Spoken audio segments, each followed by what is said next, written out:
Shut up and sit down.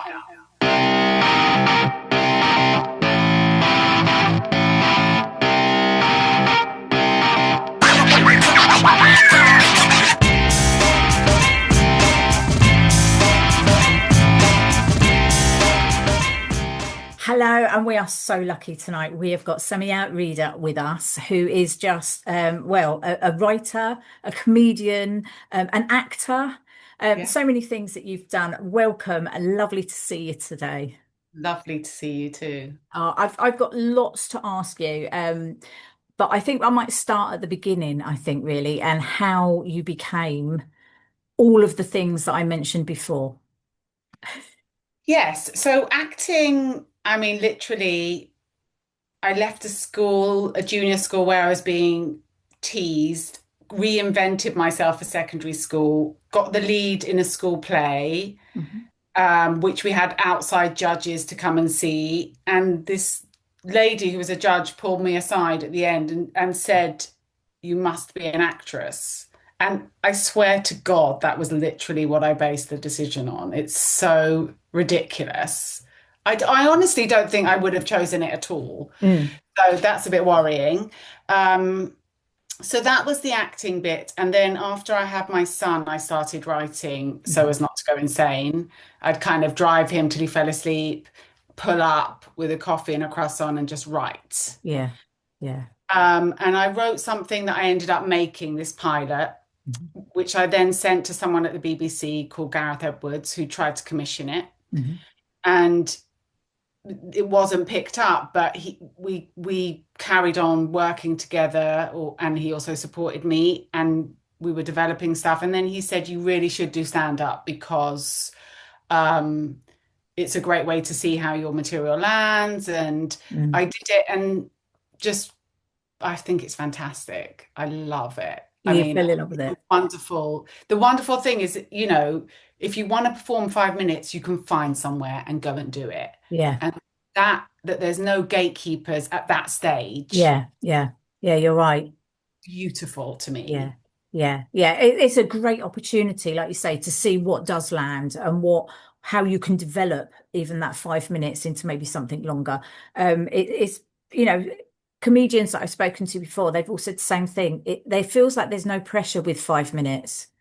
When you're first starting out, is you get the anxiety of going on stage and performing, and the worry about will people laugh. But ultimately, 5 minutes material, you generally have if you're a writer and you're a funny person. So, I get it. I really get it. But going back to BBC with Gareth Edwards, you were actually as part of the alumni of BBC Writers' Room.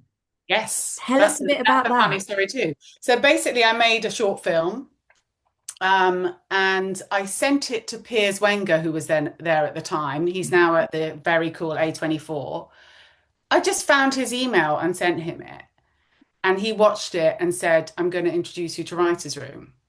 So then Wow. I met with someone from Writer's Room and got her another script. And then they invited me to join Writer's Room. So I kind of, I'm always interested from when I write to my career in finding other ways in, Mm. Yeah. Yeah. finding a different path, even with what I write. How can I find something unusual? I mean, of course, nothing's original, I guess, but it's my own take at least. Yeah. Yeah. Yeah. Yeah. And do you just when you're writing, is it mainly drama, sitcom? Do you lean towards more sitcom? Unfortunately, I write comedy drama, Right. which is my favorite genre, Yeah. but still feels like it confuses people, Mm. which it baffles me, Mm. really, Mm. because life is comedy drama, Yeah, yeah, isn't it? yeah, absolutely. Yeah, yeah. Nothing really reflects life more. And I just love the way you can play with the experience for people. You can surprise them more and you can go into different places. There's so Yeah. much scope within it. Yeah. So that's generally what I write, but I have now started writing some strict dramas, a little bit of crime drama. I'm trying to be a little bit more sort of strategic, I guess. Yeah. Yeah. Um, yeah. And do you think the writer's room has helped you to develop on from comedy drama? I think any structure is helpful because it's such a sort of lonely experience a lot of the time. Yeah. Even as an actor, you don't even go into rooms anymore most of the time. Yeah. So to be housed within a structure and kind of get used to the hustle and bustle of that, um, I found very helpful. I also consume a lot of Mm. telly. Like I Yeah. genuinely love it when it's Mm. good, Yeah, especially. yeah, yeah. And I do, and I've started reading a lot more, and I just think a lot of that stuff kind of goes in by osmosis, I think, in Yeah. some way, hopefully. Yeah. And what obviously moving along now, obviously you've done Kidnap, which is Yeah, your one woman show. yeah, Tell us a little bit more about that and how that came about. yeah. So I went to visit my dad with my kids, and I found in his safe a newspaper cutting from when I was genuinely kidnapped to Saudi by my dad, in a custody battle kind of Mm. thing. And my kids were quite young, and I showed them it, and they were like, and I remember thinking, yeah, I guess that is quite a shocking thing to happen because I'd sort Mm. of become desensitized from it. It was like it happened to someone else, really. Yeah, yeah. And at the same time, people were saying to me, why don't you explore more your Saudi side? Because my mum was Welsh and my dad's Saudi. Mhm. And I didn't explore it because the parts of me that are Arabic are kind of so integrated. Stuff like if I cook, there should be like 10 times the amount of food that people can eat. It's things like that that are Arabic, or I Yeah. like gold, I like marble, all that sort of thing. But in other ways, I didn't massively Mm. identify with it. And I just got taken on by a literary agent, and he hooked me up with a director Mm. who was fantastic and just really pushed me to develop it. So I talked to so many relatives in Saudi, relatives in Wales. I did as much research as I could Yeah. and then started building the show from there. Right, okay. Okay. And obviously is that more comedy drama? It's not necessarily like when people think of Edinburgh Fringe, for instance, they think, oh, comedy, comedy. But it isn't. There's a dramatic, serious side to it as well, isn't there? Very much so, but I much prefer performing it to an audience that's expecting comedy Oh, right, okay. because audiences varied a lot. And if they were, some of them, you could see they were just too freaked out to enjoy it Yeah, because so much of the material is heavy. yeah, But I always wanted to subvert that and yeah, felt I could because it was my story. You yeah, know, yeah, I, yeah. I'm allowed to laugh Yeah, at, that's right. Yeah, yeah. But yeah, it's very much comedy drama. It did at one point get picked up by Full Well to develop it into a series idea. So yeah, that sort of took me away from the one woman show for a bit, but then I returned to it. yeah. Okay. And how did you get involved with the Gilded Balloon? How, because obviously that's how it's going up to Edinburgh, isn't it, this year? Yeah. Yeah. So BBC, I applied to BBC Comedy Collective bursary. I think I've put those words in the wrong order, but yeah, rearrange them as you want. And I got to the interview stage Mm. for my script. And even though I wasn't taken to the final 10, they continued to sort of support me and help me. Yeah, They introduced me to someone called Gina Lyons, yeah. and she set up this community for, women in comedy. Mhm. And it was via that sort of chat group that I connected with someone from Gilded Balloon, got them the script, Yeah. and then they said, yeah, we'd like to offer you, these That's brilliant options. because it's really difficult, isn't it, to take a show to Edinburgh? Not necessarily to go up there, but with finding your venues and it being, a good venue to put a show on. And obviously the financial side of it is quite an expensive thing to do. So to have the support of Gilded Balloon must have just been an absolute godsend, like a prize for you, you know? Yeah, I mean, I've just done an interview with a Scotsman about, how prohibitive the money side of it Yeah, is. It yeah, meant, for me, I had to do a shorter run. I was offered a longer one, but that was no way on God's earth. yeah, My I used to do a soap in Scotland called River City, and I still am in touch with two of the actors. One of the actors' dads lives in Edinburgh, and he's going to put me up. Fabulous. And I Yeah. got funding from Keep It Fringe. Mm. But if it wasn't for all of those things, there's no way I could afford it. Yeah, yeah, it is, and No. you're right. It's a real barrier, and I'm really pleased to see that actually there are organisations out there who are looking to support shows to put shows on because Otherwise, what happens? You only get one story from the uh, people who are still rounded people that have had amazing lives, but have some kind of money from somewhere. yes, yeah, yeah, are able to just go and not a care in the world, and it's I don't know anybody like that. The people that I know who are comedians or script writers or they just wouldn't be able to do it. So Absolutely. yeah, I'm really pleased for you, and I was so excited when I saw that you're going. You obviously sent me your logo and what have you for the show. And I just Yeah. thought this is brilliant. This is such an exciting opportunity, and it's lovely that I know you're saying it's a short run, but it's still running from 30th July to the 10th of August. I mean, to me, that's a really good run.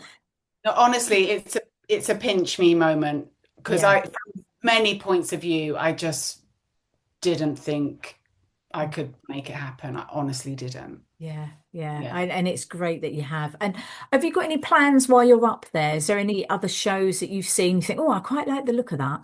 I'm so excited just to literally wander around Mm. and just go and see whatever takes my fancy. Yeah, I really can't wait. Everyone says it's an incredible experience just being yeah, there. yeah. Um, so I'm just gonna inhale all of it and go and see everything that I can, basically. So for those sort of people those people who are going to go to Edinburgh Fringe, lucky things. What can they expect from your show without giving obviously too much away? What is it that draws people in for Kidnap?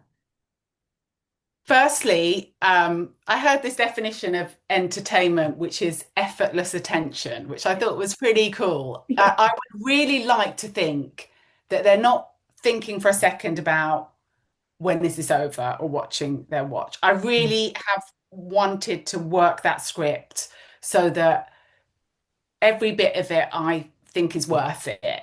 Yeah. I want to make them laugh. I want to surprise them. I want to probably challenge them at times. I want Mm. to slightly freak them out at times. I want to reassure them that they're not alone. I want to voice all the secret thoughts they would never voice. Mm. And I also, there's a bit of it because I'm a trained counselor as well, that is a little bit of information on trauma, which I know is a slightly overused word now, Mm. but that it's the bits that I think can really maybe liberate people a bit because Yeah. most people, if not everyone, has had trauma. Yeah. Um, I hope it's going to be a really interesting story as Yeah. well. That's It true as it happens. Yeah, yeah, it's your story. That's the thing. You're not telling it Yeah, secondhand. It's your story, and I think that's probably what will warm people to it. If I'm honest with you, yeah, yeah, very, very exciting. Now you've done stand up as well, haven't you? yeah.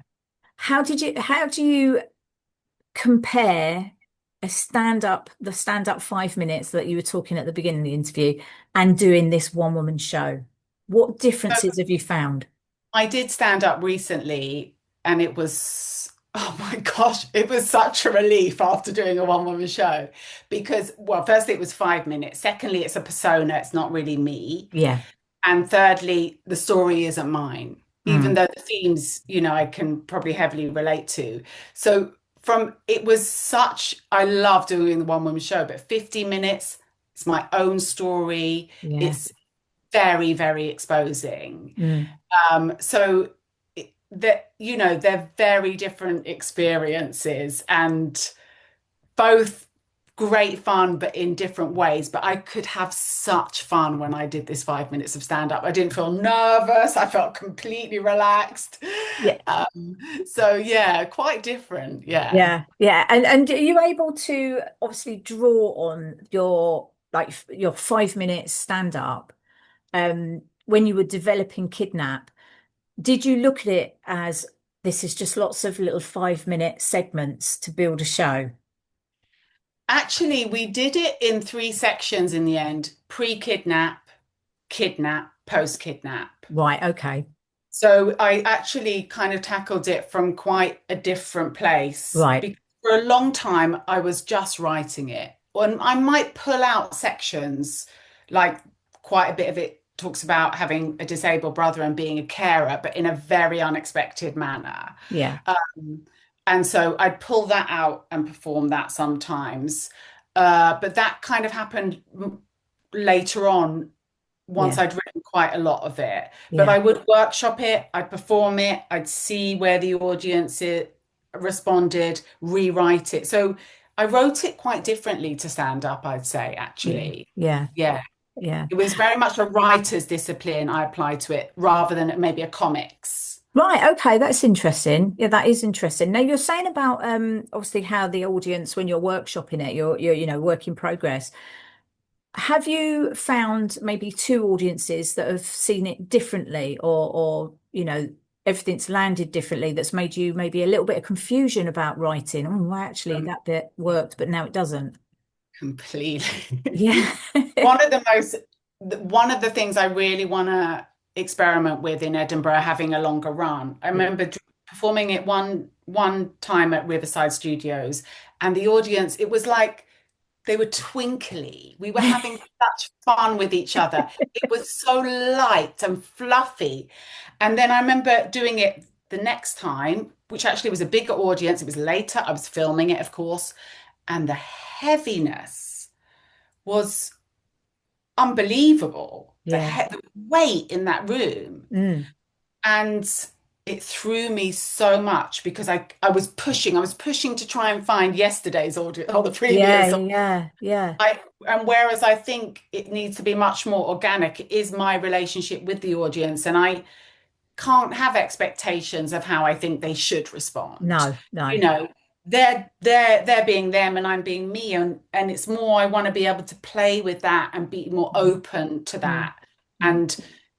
and try and let go of the expectations, Yeah. which is tricky. You have to be super flexible. I was going to say that's a really difficult thing to do because I mean that's the reason I asked that question because as a writer myself, having two audiences maybe react differently to the same show, that would leave me so confused. So I can see what you're saying by doing Edinburgh over a longer period, it gives you an opportunity to see a bigger overview and a bigger picture of it.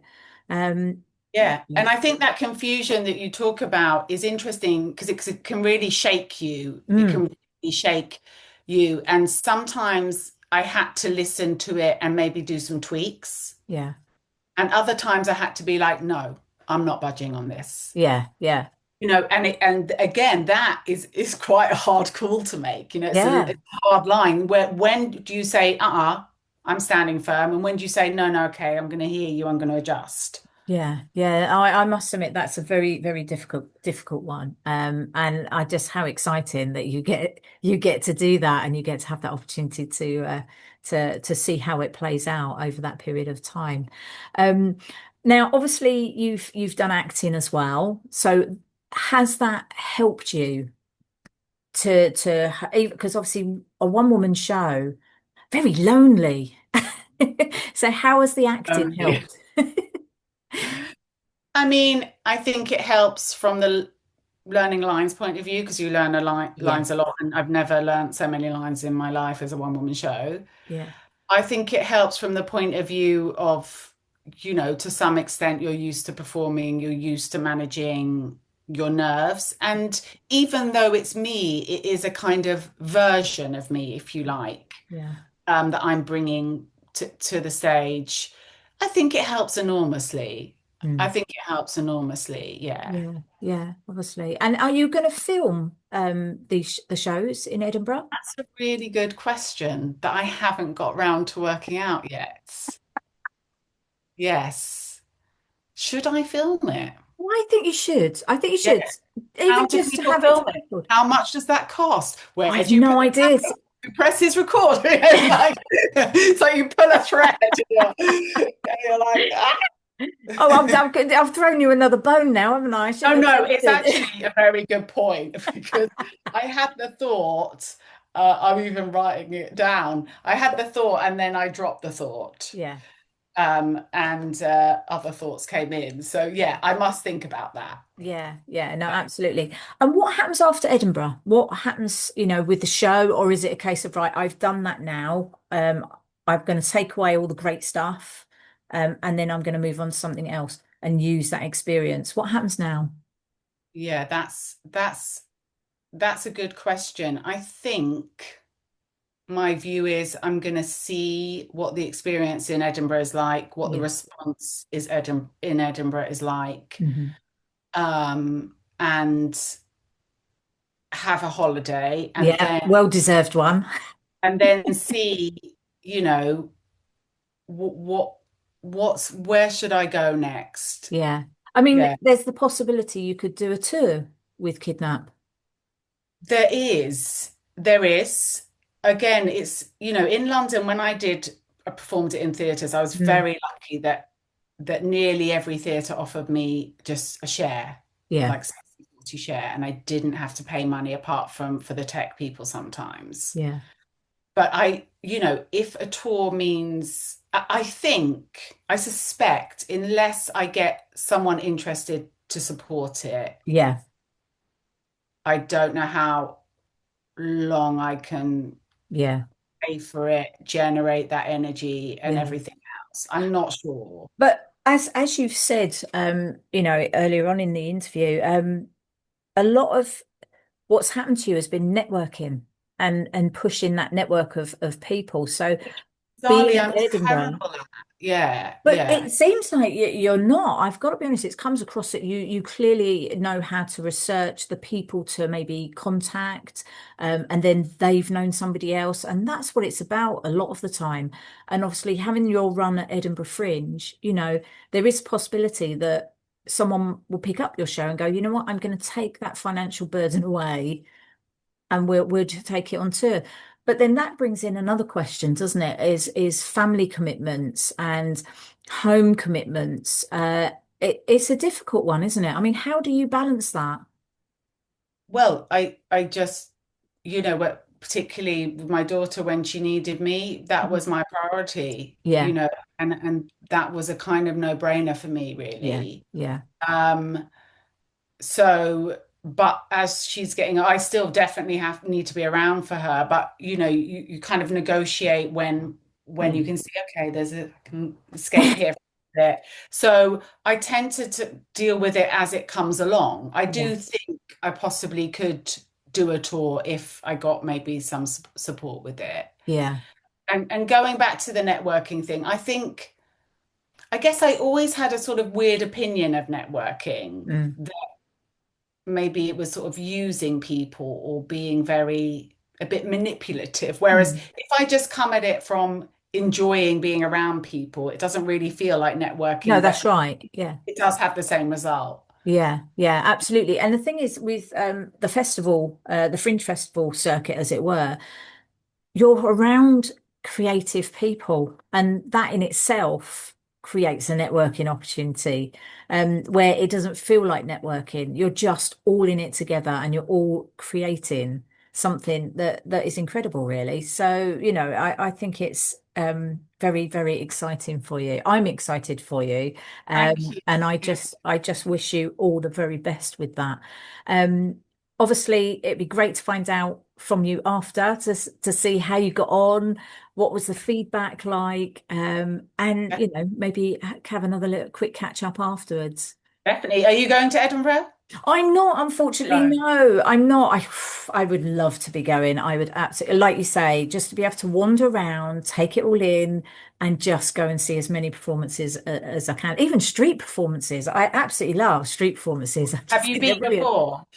Long, long, long time ago. Long time ago. And I personally feel the cost of Edinburgh Fringe to go there, even as a spectator, has just gone through the roof. So that does, stop a lot of plans, if I'm honest, and even trying to find somewhere to stay. It's like you have to book up 2 years in advance. But yeah, Yeah, because the lady who did the article for the Scotsman, she was saying how they clamped down on Airbnb, yeah, and that's really impacted people massively as well. So yeah. it's got even worse. Yeah. Yeah, definitely, definitely. Well, I've taken up a bit of your time this evening, but I cannot thank you enough for coming and chatting with us today because it's exciting what's happening with you and what's happened, the whole process of BBC Writers' Room, the stand up, everything I think is brilliant. You're definitely going in the right direction, and I can't wait to find out what's next with you. It's fantastic. So Thank all you. the very best. Enjoy the time in the run up if you can. Oh, I Don't get am. too nervous. Relaxing. Yeah. And I shall catch up with you hopefully afterwards as well. Okay. All Fab. I'd right. love to. Thank you so Thank you much. so much. Oh, let me just quickly remind everyone it's Edinburgh Fringe, 30th of July to the 10th of August, and that's at the Pat House in Edinburgh. And it's all in line with the Gilded Balloon, who have got quite a number of artists who are going up. Yeah, So, yeah, check them out. And what I'll do is I'll put a link in with this video so brilliant. people Thank you can. so All much. right, speak to you Thank soon. you. Bye bye. Bye.